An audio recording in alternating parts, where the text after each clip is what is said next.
All right.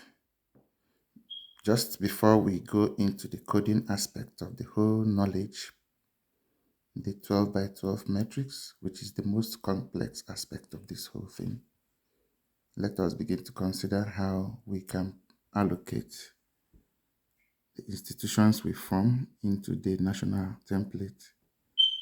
So we have the development coordinates, which is about productivity and services. We also have to look at the sectors, whether you are in the public sector, private, or people's sector. So this is how you can consider what you are doing. Some people might argue that PDP is under the people's sector, which I actually think PDP is an NGO, should be under the people's sector to function as a productivity industry for producing leaders.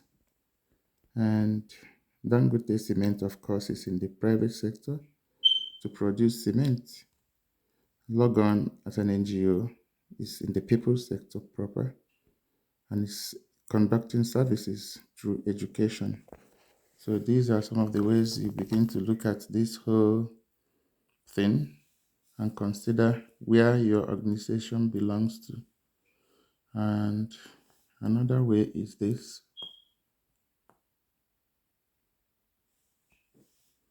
You can also look at it like this. Look at the development sectors here, social, political, and economy, which replaces public-private partnership. Social as in people's, public as in political, and economy and as in um, private sectors drive the economy, public sectors drive the political, while civil society organizations drive the social development sectors. Then we have services and productivity always into consideration. Log on here belongs to services and social, of course, the central bank economy and services. And do you think Central Bank of Nigeria, some may argue that it's in the political, which falls into the private sector. Yeah, so these are the things we look at. Dangote Cement is in the productivity industry and also falls under the private sector, which is the economy.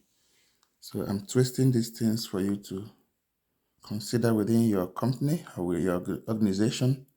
Find out exactly where you belong to in the society. Your industry belongs somewhere and you belong somewhere in your industry. The development sector, you fall into belong somewhere and you fall into somewhere in the organization where you belong to. So where you belong to as an individual is where we are headed to with the identity code matrix, which is the most interesting aspect of this study.